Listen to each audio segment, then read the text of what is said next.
तो जय हिंद भाई, आप सभी लोगों को आज की इस वीडियो में जानते हो मैं किस बात के बारे में डिस्कस करूंगा। विशिष्ट ऊष्मा क्या होता है उसके बारे में बात करूंगा कि विशिष्ट ऊष्मा क्या होता है, ऊष्माधारिता क्या होता है और ऊष्माधारिता कितने प्रकार की होती है उसके बारे में बात करूंगा।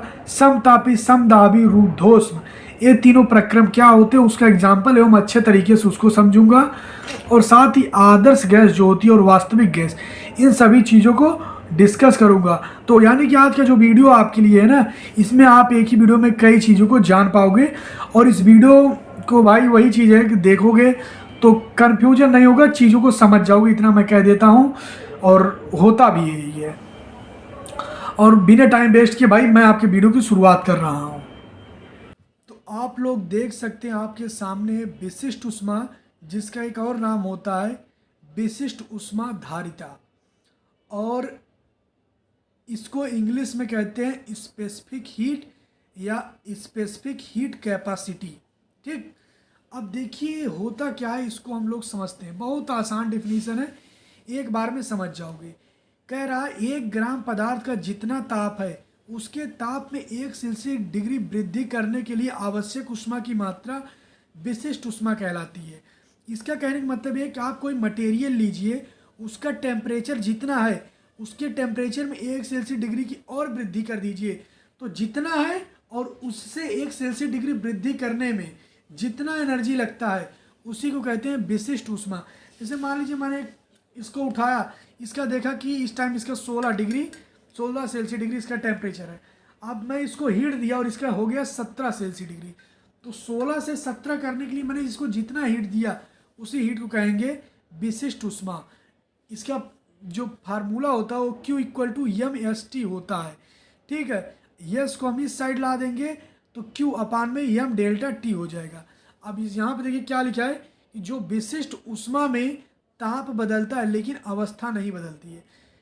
ये चीज़ आप बहुत अच्छे से ध्यान याद कर लीजिए। जो विशिष्ट ऊष्मा होती है, ठीक है, विशिष्ट ऊष्मा में ताप बदल जाता है, जिसे ताप जो है 19 से 20, 21, 22 हो जाएगा, लेकिन अवस्था नहीं बदलती है।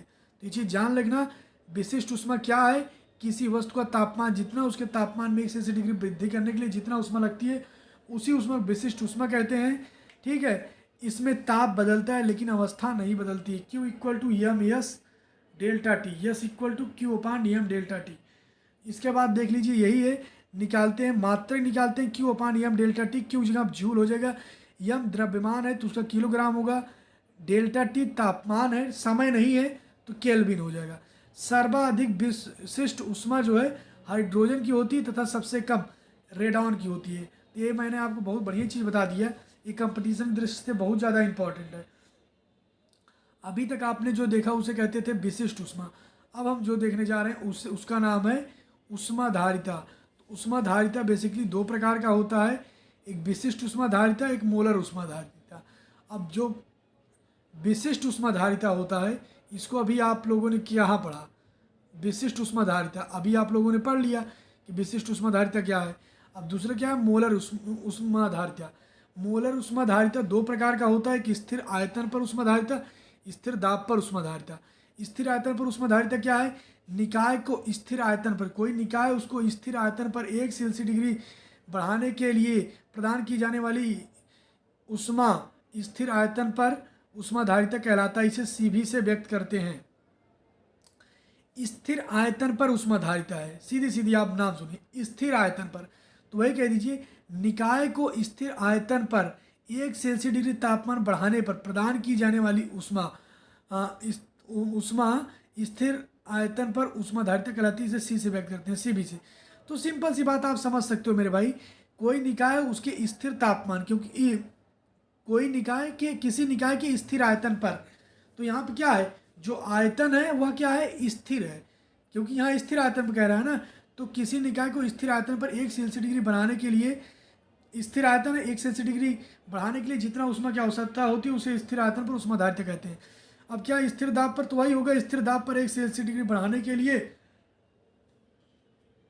जितना ऊष्मा की आवश्यकता होती है उसे कहते हैं स्थिर दाब पर ऊष्माधारिता। इसे Cp से व्यक्त करते हैं। और एक होता है Cp-Cv = R। इसका एक्सप्लेनेशन करने के लिए आता है जो कि हम लोग नहीं देखेंगे। ठीक है, अब देखिए ऊष्मागति के प्रक्रम क्या होते हैं। पहला प्रक्रम होता है समदाबी प्रक्रम। समदाबी प्रक्रम मतलब क्या होता है, ऐसा प्रक्रम जिसमें दाब में कोई परिवर्तन नहीं होता है, अर्थात दाब नियत रहता है, तो उसे समदाबी प्रक्रम कहते हैं। डेल्टा पी इक्वल टू 0, क्योंकि यह पूरा कांस्टेंट रहता है। नंबर 2 क्या होता है, समतापी प्रक्रम। ऐसा प्रक्रम जिसमें ताप में कोई परिवर्तन नहीं होता है, अर्थात ताप नियत रहता है, समतापी। समतापी मतलब ये ऐसा समतापी मतलब ऐसा कोई प्रक्रम है जिसका ताप जिसमें तापमान में कोई परिवर्तन नहीं होता है, अर्थात ताप नियत रहता है, समतापी प्रक्रम कहते हैं। समतापी प्रक्रम मतलब ये है कि आपके पास कोई प्रक्रम है, ठीक है, जैसे ये प्रक्रम मान लीजिए, उसमें हर चीज़ भले बदल जाए लेकिन टेम्परेचर नहीं बदलेगा, यानी तापमान स्थिर रहेगा, तो उसे समतापी कहेंगे। और कोई यदि आपका प्रक्रम है जिसके सब बदल रहा है लेकिन दाब नहीं बदल रहा है, तो उसे समतापी कहेंगे। रुद्धोष्म प्रक्रम किसे कहते हैं, ऐसा प्रक्रम जो ना तो बाहर की ऊष्मा लेता है और ना ही अंदर की ऊष्मा देता है, उसे रुद्धोष्म प्रक्रम कहते हैं। इस प्रकार के प्रक्रम में ऊर्जा का मान समान बना रहता है। थर्मस में रखी गर्म चाय इसके उदाहरण है। ये मेरा जो बोतल है इसमें आप पानी रख देंगे, इसका टेम्परेचर वही बना रहेगा, तो यह भी एक प्रकार का रुद्धोष्म प्रक्रम हो गया। अब देखिए आदर्श गैस क्या है देख लीजिए। तो भाई मैं कहूँगा आदर्श गैस देख लीजिए क्या होता है। जो गैस तो बहुत प्रकार की है, लेकिन उसमें कह रहा है कैटेगरी कि जो गैस ताप दाब की सभी परिस्थितियों में बॉयल और चार्ल्स के नियम का पालन करती है। वे गैस जो ताप दाब की सभी परिस्थितियों में चार्ल्स बॉयल के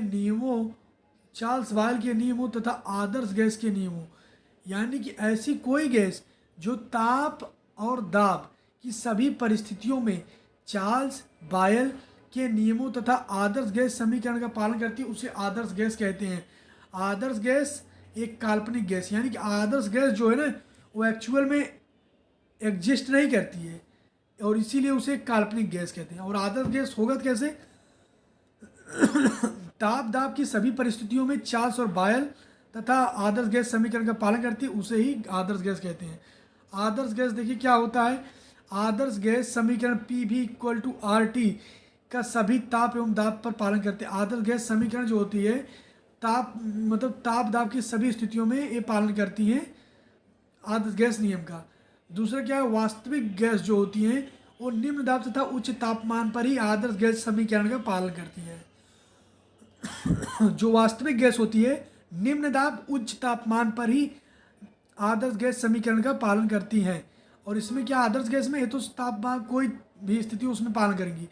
इसके बाद देखिए क्या है, इनके अणुओं के स्वयं का आयतन गैस के अणुओं की तुलना में नगण्य होता है। इनके जो खुद अणु होंगे उसका जो आयतन होगा वो गैस के अणुओं की तुलना में नगण्य होगा। इसमें क्या है, इनके अणुओं का आयतन जो होता है गैस के संपूर्ण आयतन की तुलना में नगण्य होता है। ये समझ लीजिए, इनके अणु परस्पर आकर्षण नहीं होता है, यानी जो ए वाला है इसका नाम क्या है, आदर्श गैस, इनमें परस्पर आकर्षण नहीं होता है, और इनके अणु परस्पर आकर्षण होता है। परस्पर गैस न्यूनतम विचलन व्यक्त थोड़ा सा करती हैं। आदर्श गैस न्यूनतम विचलन व्यक्त करता है। वास्तविक गैस धनात्मक तथा ऋणात्मक विचलन व्यक्त करता है। आदर्श गैस जो है न्यूनतम विचलन व्यक्त करता है, वास्तविक गैस धनात्मक तथा ऋणात्मक विचलन व्यक्त करता है। तो दोस्तों आज की वीडियो में यही सब चीज़, मुझे थोड़ा नींद लग रही है इसलिए भी अब लास्ट में थोड़ा सा देखेंगे वो एनर्जी नहीं रही। तो ठीक, मिलते हैं नेक्स्ट वीडियो में, तब तक के लिए जय हिंद, वंदे मातरम। जो चीज़ ना समझ में आई वो कमेंट कर देना, मैं बता दूंगा। ठीक है, बाय।